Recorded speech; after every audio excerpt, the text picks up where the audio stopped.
Imagine um mapa antigo, repleto de monstros marinhos, ilhas misteriosas e terras ainda não exploradas.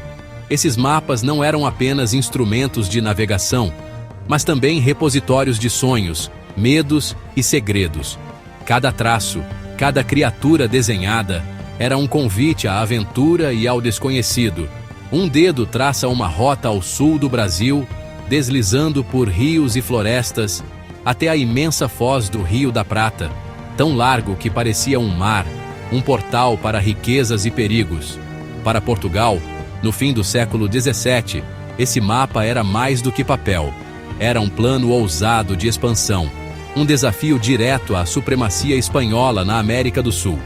Em 1680, Manuel Lobo, experiente militar e governador, lidera uma expedição secreta. Sua missão: fincar a bandeira portuguesa diante de Buenos Aires, bem debaixo do nariz dos espanhóis. O Brasil era a joia da coroa, com suas riquezas naturais e vastidão. Mas o Sul prometia algo ainda mais valioso: acesso à prata de Potosí, o maior tesouro do continente. Controlar um ponto no Prata significava dominar rotas de riqueza, comércio e também o lucrativo contrabando que escapava ao controle das coroas. Era uma provocação direta aos espanhóis, donos da região, que viam qualquer avanço português como ameaça à sua hegemonia. Os navios portugueses partem carregados de soldados, colonos, suprimentos e esperança. Cada homem a bordo sabia dos riscos, mas também do potencial de glória e fortuna. O objetivo era claro: fundar a colônia do Santíssimo Sacramento, um posto avançado em território hostil, capaz de resistir a ataques e servir de base para futuras conquistas. A chegada à Foz do Rio mistura admiração e tensão. De um lado, Buenos Aires, fortemente vigiada. Do outro, Campos Verdes e os índios Charrúa, habitantes ancestrais da região, observando atentos os recém-chegados. Manuel Lobo escolhe uma península estratégica, fácil de defender, com porto natural e vista privilegiada do movimento no rio, um local perfeito para estabelecer presença. A bandeira portuguesa é hasteada com solenidade e o som dos machados ecoa pela mata. Ali, nasce a colônia do Sacramento, símbolo de ambição e resistência, um ato de ousadia e coragem que mudaria para sempre a história da região, marcando o início de uma longa disputa. E assim, começava o grande jogo entre Portugal e Espanha no sul da América. Um jogo de poder, estratégia e destino, cujas consequências ecoariam por séculos.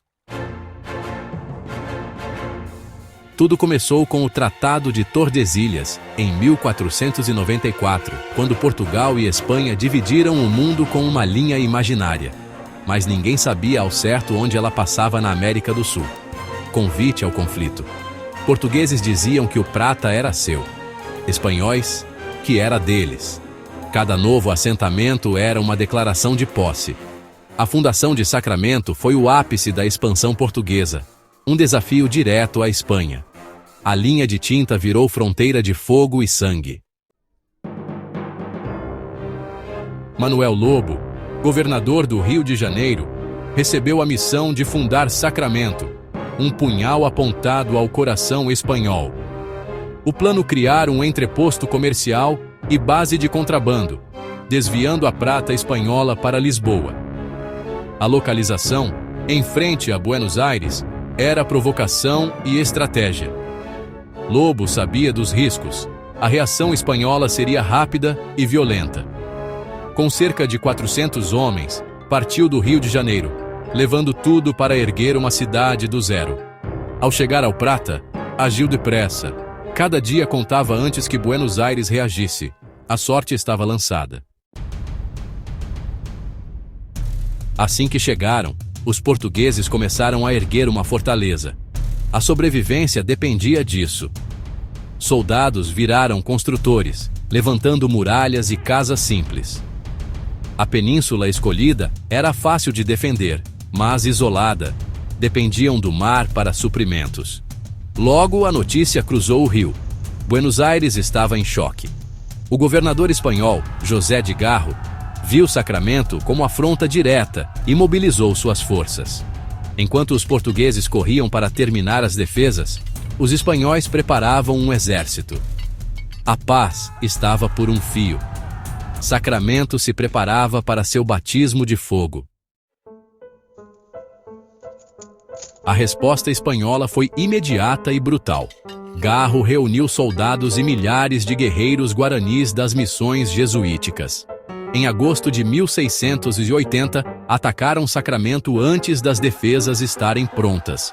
A luta foi feroz, mas a superioridade espanhola era esmagadora. Ao amanhecer, a colônia caiu. A bandeira portuguesa foi arrancada. Manuel Lobo e sobreviventes foram capturados. Lobo morreria no cativeiro.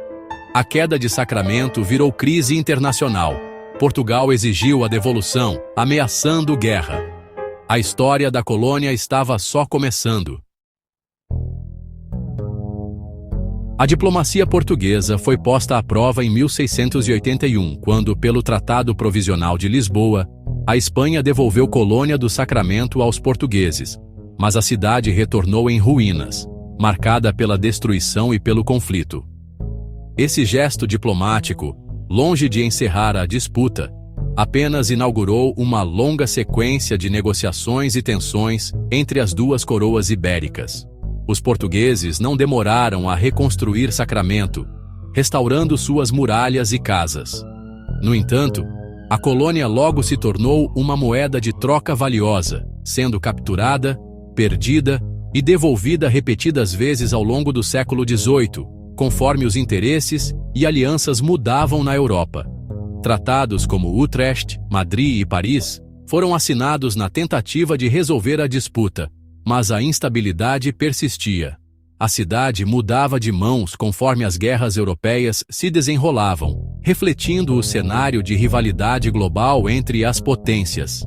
Em 1777, o vice-rei Cevallos liderou uma ofensiva decisiva e tomou Sacramento de vez para a Espanha, encerrando temporariamente a alternância de domínio. O Tratado de Santo Ildefonso formalizou a posse espanhola da cidade, enquanto Portugal recebeu outros territórios ao norte, redesenhando o mapa da América do Sul e selando uma nova fase na disputa colonial. Sacramento era, de fato, um peão no grande jogo global entre impérios, um ponto estratégico cobiçado por ambos os lados, símbolo da luta por influência e poder na região. Cada novo tratado mudava radicalmente a vida dos habitantes locais, que viviam sempre à mercê das decisões tomadas em capitais distantes, sob bandeiras rivais que se alternavam sobre suas cabeças. A colônia tornou-se, assim, um símbolo duradouro da rivalidade ibérica e da instabilidade que marcou a história da região. Hoje, as ruas de paralelepípedos da colônia do Sacramento guardam séculos de disputa, testemunhando o vai e vem de impérios, soldados e comerciantes ao longo do tempo. Cada pedra dessas ruas carrega marcas de batalhas, negociações e sonhos de conquista. As muralhas, o farol e as casas coloniais misturam estilos portugueses e espanhóis, revelando a alternância de domínio e a convivência forçada entre culturas rivais. A arquitetura é um mosaico de influências, onde cada detalhe conta uma história de resistência e adaptação. Sacramento foi centro do contrabando, prata de Potosí, produtos europeus, escravos africanos. O porto fervilhava de mercadorias e pessoas, tornando-se um elo vital entre continentes e um palco de encontros e desencontros. Prosperou como entreposto comercial, ponto de encontro de culturas e interesses, onde línguas, costumes e mercadorias se misturavam diariamente. O comércio pulsava, atraindo aventureiros, famílias e forasteiros em busca de oportunidades. Em 1995, virou Patrimônio Mundial da Unesco, testemunho vivo do choque entre impérios e da importância histórica da cidade para o mundo. Hoje, recebe visitantes de todos os cantos, curiosos para sentir o peso da história em cada esquina. A cidade forçou a Espanha a negociar e ajudou a definir as fronteiras do Brasil, influenciando tratados e decisões que moldaram o mapa da América do Sul. Seu papel foi decisivo para o destino de nações inteiras. Sacramento é prova de que fronteiras são feitas de ambição, conflito e da vida de quem viveu entre elas. Hoje, a cidade pulsa com memórias, mostrando que o passado ainda ecoa no presente de seus habitantes.